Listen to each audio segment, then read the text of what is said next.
গণিত বাজে স্বাগতম।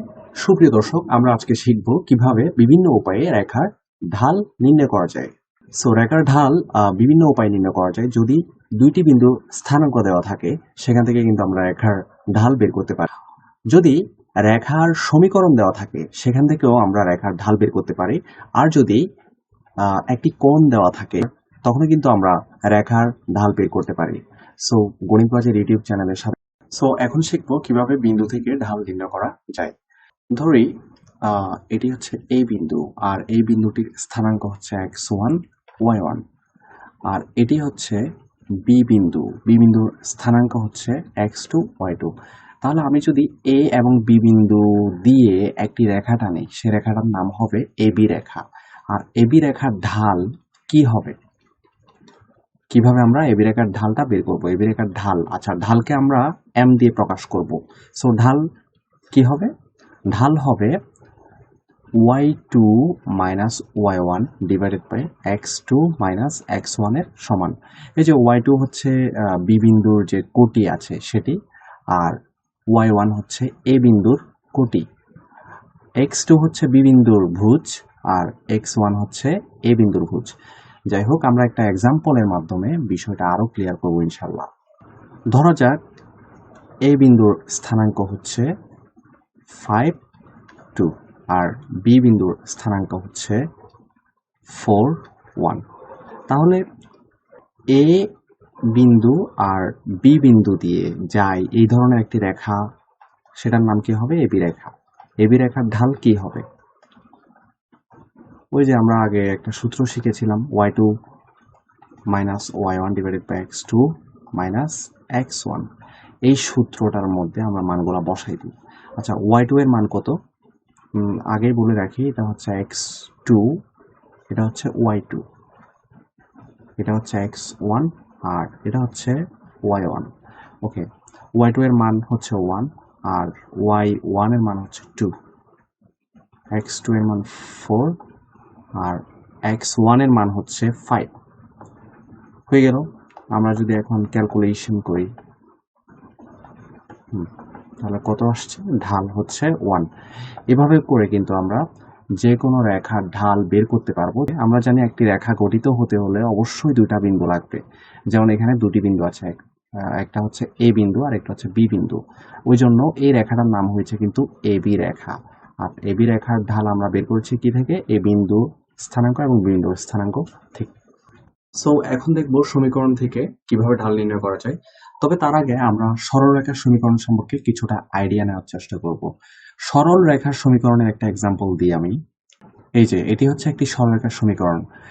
সরলরেখার সমীকরণের বৈশিষ্ট্য কি? সরলরেখার সমীকরণের ক্ষেত্রে যে চলকগুলা থাকবে সেগুলোর পাওয়ার অবশ্যই কি হতে হবে? 1 হইতে হবে। পাওয়ার যদি 2 থাকে, তখন কিন্তু সেটা সরলরেখার সমীকরণ থাকবে না। সরলরেখার সমীকরণ হতে হলে যেটা বললাম, যে পাওয়ার কি হতে হবে? 1 হতে হবে। কিসের পাওয়ার? চলকের পাওয়ার। তাহলে এই যে এটি হচ্ছে একটি সরলরেখার সমীকরণ। এই সমীকরণটাকে আমি কিন্তু চাইলে এভাবে করেও লিখতে পারি। তাহলে এটাও হচ্ছে একই সরলরেখার সমীকরণ। ওকে, আমি চাইলে সেম সরলরেখার সমীকরণটাকে এভাবে করেও কিন্তু লিখতে পারি।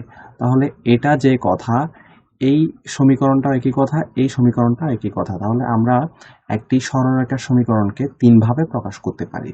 একটা হচ্ছে চলক, ধ্রুবক সবগুলাকে একই পাশে রেখে হাতের ডান পাশে কি রাখা? 0 রাখা। আরেকটা হচ্ছে ধ্রুবককে আমি হাতের ডান পাশে রাখলাম, আরেকটা হচ্ছে ওয়াইকে বাম পাশে রাখলাম, আর বাকিগুলাকে অন্য পাশে পাঠিয়ে দিলাম। তাহলে সরলরেখার সমীকরণকে কয়ভাবে প্রকাশ করা যায়? 3 ভাবে প্রকাশ করা যায়।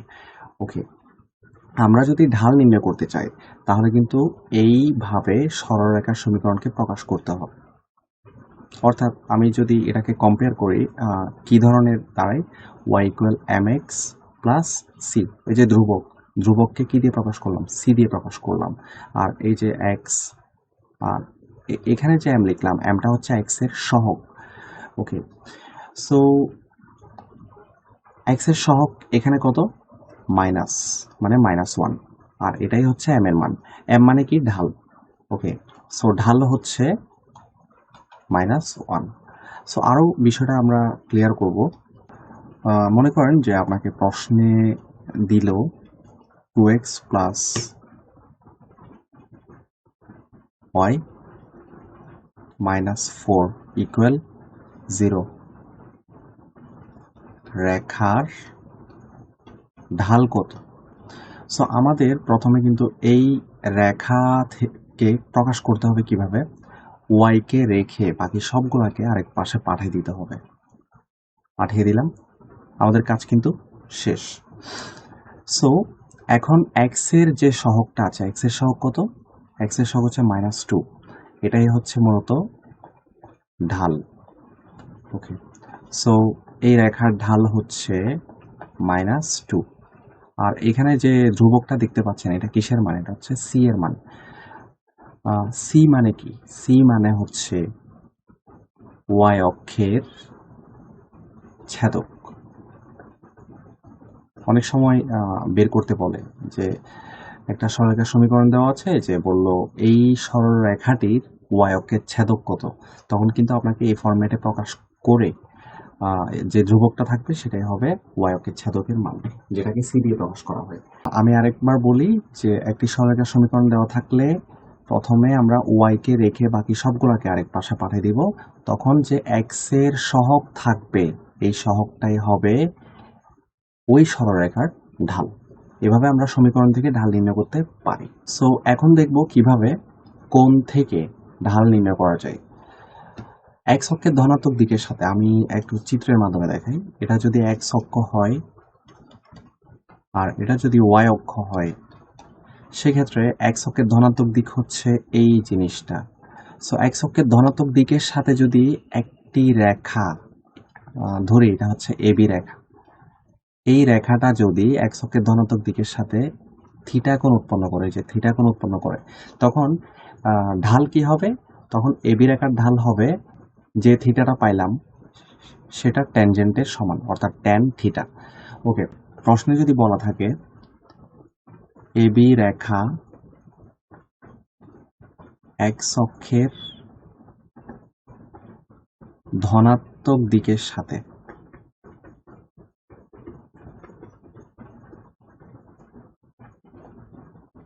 45 ডিগ্রি কোণ উৎপন্ন করলে ঢাল কত? ওকে, সো এখানে কিন্তু থিটা এর মানটা অলরেডি দেওয়া আছে। থিটা মানে হচ্ছে রেখাটি x অক্ষের ধনাত্মক দিকের সাথে যে কোণটা উৎপন্ন করেছে এটাই হচ্ছে থিটা, এটা হচ্ছে থিটা। সো থিটা কত? 45 ডিগ্রি। তাহলে ঢাল কত হবে? ঢাল হবে ট্যান থিটা এর সমান। ঢাল নির্ণয়ের সূত্র কি? Tan theta. থিটার জায়গায় আমি 45 লিখে দিই। ওকে, ট্যান 45 মানে কত?